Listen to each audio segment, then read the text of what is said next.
Imagine the sky 66 million years ago. It isn't the empty blue we know. It is a crowded, competitive theater of evolution. Below, the dinosaurs claim the Earth, but above, two completely different visions of flight are locked in a struggle for the clouds. For over 100 million years, the pterosaurs, the winged lizards, have been the undisputed masters. They were the first vertebrates to ever achieve powered flight, evolving a design that was as elegant as it was alien. Picture a wing made not of feathers, but of a sophisticated living membrane of skin and muscle, stretched tight from an incredibly elongated fourth finger down to the ankles. These weren't mere gliders, they were aerial gymnasts. By the late Cretaceous, they had diversified into nightmares and wonders. Some were as small as sparrows, while others, like the terrifying Quetzalcoatlus, stood as tall as a giraffe on the ground and possessed wingspans wider than a fighter jet. But by this point in the Mesozoic, they are no longer alone. A new, scrappy lineage has emerged: the birds. Unlike the pterosaurs, birds built their wings out of feathers, complex branching structures of keratin. In this early era, the transition is still visible. Many of these archaic birds still carry the teeth of their raptor ancestors and sharp claws on their wings. They don't yet rule the open oceans or the high altitudes where the giant pterosaurs soar on thermal vents. Instead, the birds are the understory of the sky. They flit through the dense, humid forests, their shorter, sturdier wings allowing them to maneuver through tangled branches where a long-winged pterosaur would surely crash. This chapter is the story of a delicate balance. For millions of years, these two groups found a way to share the world. The pterosaurs generally occupied the large-bodied niches, becoming the majestic giants of the horizon. The birds, perhaps outcompeted in size, were forced to stay small and versatile. As we look at them soaring together, it's easy to assume the pterosaurs are the winners. They are larger, more established, and possess a respiratory system, a network of air sacs throughout their bones that is actually more efficient than any mammals. They seem invincible. But in evolution, being the master often means you have become specialized to a world that is about to disappear. The very features that made the pterosaurs the kings of the Mesozoic sky, their massive size and their specialized membrane wings, are the very things that are quietly setting the stage for their total disappearance. Meanwhile, the humble, toothy birds in the bushes are inadvertently packing a survival kit for an apocalypse they cannot yet see coming. In the final act of the Cretaceous, the sky belonged to the giants. If you were standing on a floodplain in North America 70 million years ago, you wouldn't look up and see a flock of sparrows.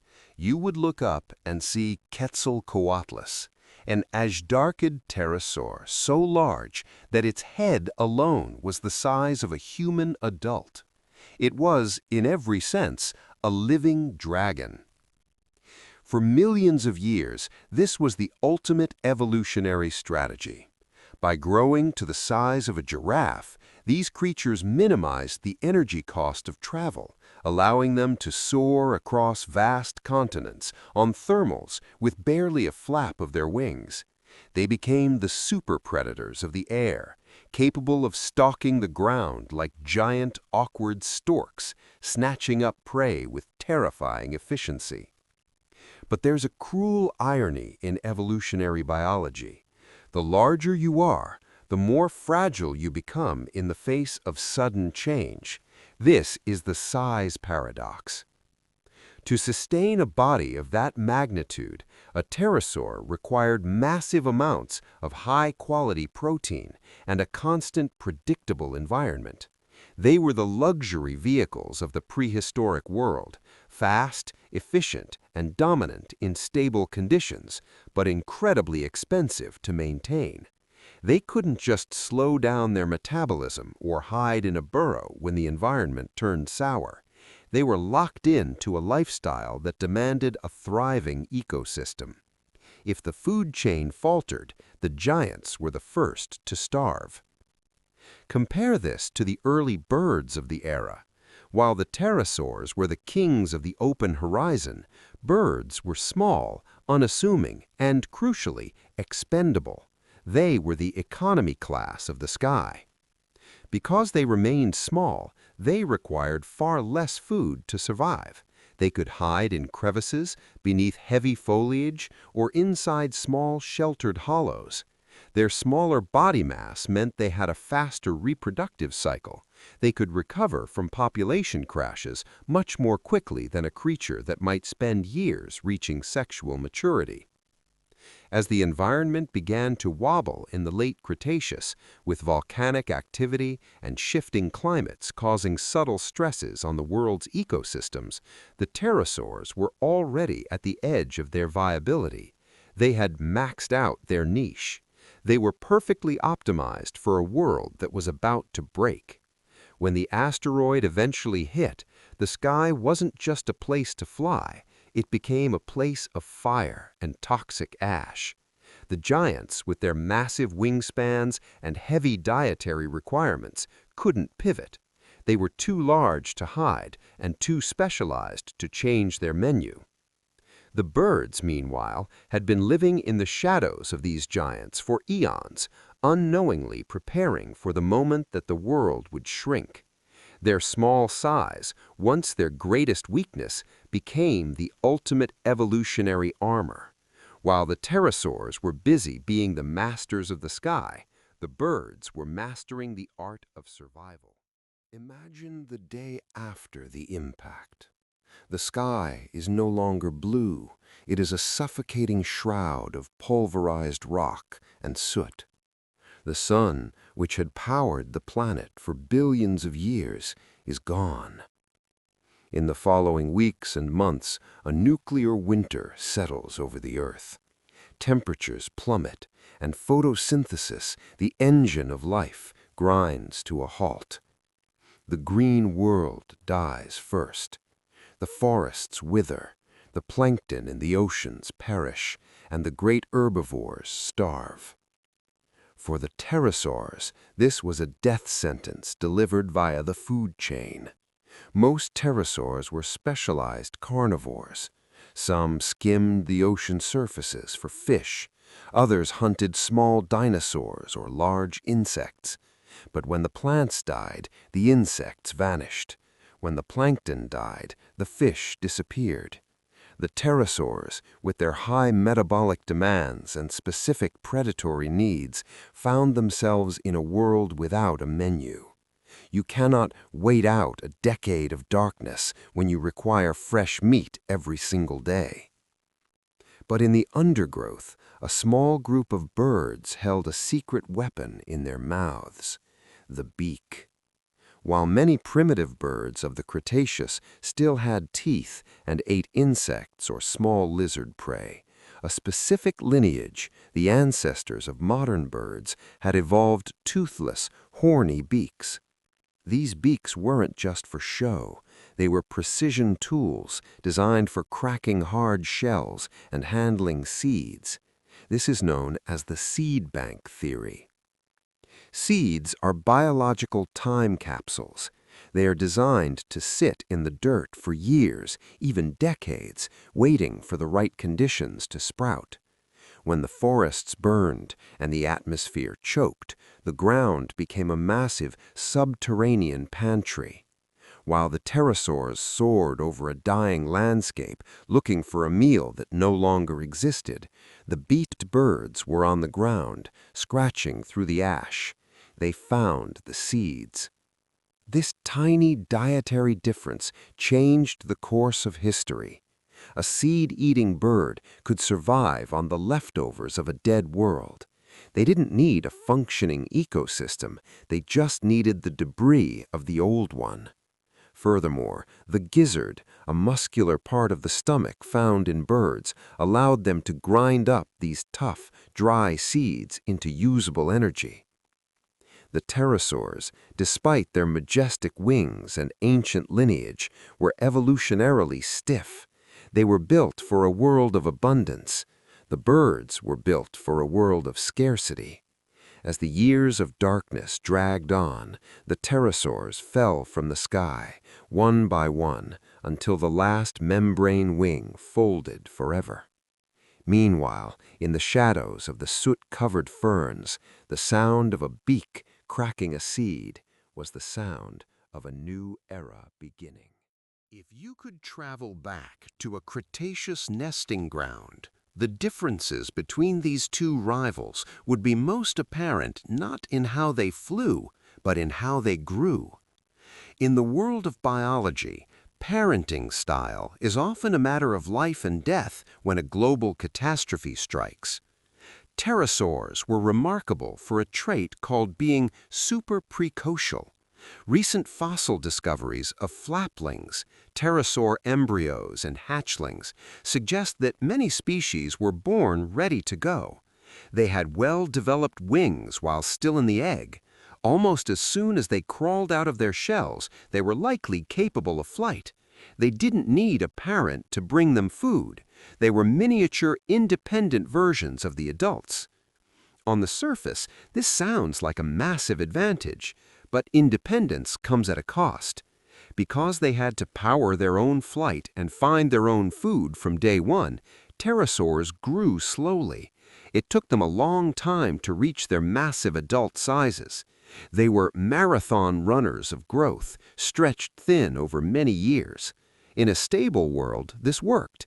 In a world where the climate shifted overnight, a slow growth rate is a trap. If it takes 5 years to reach breeding age and the environment stays toxic for 6, your species is over. Now look at the birds. The ancestors of modern birds, the ones that survived, likely utilized a very different strategy. They were often altricial or semi-precocial, meaning they were born helpless, naked, and hungry. They stayed in the nest, and their parents brought them food. This sounds like a weakness, but it allowed for an evolutionary sprint. Because they were protected and fed by parents, bird chicks could channel every single calorie into growth. They grew at an explosive rate, reaching adult size in weeks or months rather than years. This live fast, die young, but reproduce faster strategy is a superpower during an extinction event. It allows a population to bounce back from the brink of total loss in a single season. There is also the matter of where they put their eggs. Many pterosaurs buried their eggs in the ground, much like modern crocodiles or turtles. These eggs were soft-shelled and porous, meaning they needed a very specific moisture and temperature balance to survive. When the asteroid hit, the Earth's chemistry changed. Acid rain soaked into the soil, and the ground temperature fluctuated wildly. The surviving birds, however, laid hard-shelled eggs. These were portable, self-contained life support systems that were more resistant to environmental shifts. More importantly, birds sat on their nests. They provided contact incubation, using their own body heat to keep the next generation alive while the world outside turned into an icebox. This parental bond, the simple act of a bird huddling over its eggs in the dark, may have been the thin line between the survival of a lineage and the total silence of the skies. As the dust finally begins to settle, tens of thousands of years after the impact, the world is unrecognizable. The great forests of the Cretaceous are gone, replaced by vast stretches of ferns and hardy shrubs. The oceans are quiet, and the trumpeting calls of the giant dinosaurs have been silenced forever. But if you listen closely to the morning air, there is a sound, a sharp, rhythmic chirping. The pterosaurs are gone. The winged lizards who ruled the sky for 150 million years, longer than birds have currently existed, did not leave a single survivor. Not one. Their extinction was absolute. They were the victims of their own success. They had become so perfectly adapted to a giant, warm, bountiful world that they had no plan B when that world ended. Their membrane wings, their massive bodies, and their slow growth rates were evolutionary dead ends in a landscape of ash. But the birds were the ultimate survivors. Out of the hundreds of bird-like lineages that lived alongside the dinosaurs, only a tiny handful made it through the K-Pg extinction. These weren't the spectacular toothy birds of the jungle. They were likely small, ground-dwelling, beaked birds, similar to modern quails or ducks. They were the disaster taxa, the specialists of the scrap heap. This chapter reflects on the incredible irony of evolution. For eons, birds were the second-class citizens of the sky, forced into small sizes and niche diets by the dominance of the pterosaurs. Yet it was this very underdog status that saved them. Their small size meant they needed less food. Their beaks allowed them to eat the seeds of a dead forest. Their fast growth allowed them to outbreed the catastrophe. And their hard-shelled eggs, warmed by the feathers of a devoted parent, kept life flickering in the cold. Once the pterosaurs were gone, the sky was wide open. With no giant predators to snap them out of the air and no massive competitors for nesting sites, the surviving birds exploded in diversity. Within just a few million years, a blink of an eye in geological time, they evolved into the thousands of forms we see today, from the tiny hummingbird to the soaring albatross. The story of birds and pterosaurs is a reminder that in the history of Earth, dominance is temporary, but adaptability is forever. Every time you see a sparrow hop across a sidewalk or a hawk circle a field, you are looking at a living victor of the greatest apocalypse in history. They didn't survive because they were the strongest or the largest. They survived because they were the most resilient. The pterosaurs left us their fossils, but the birds left us the sky.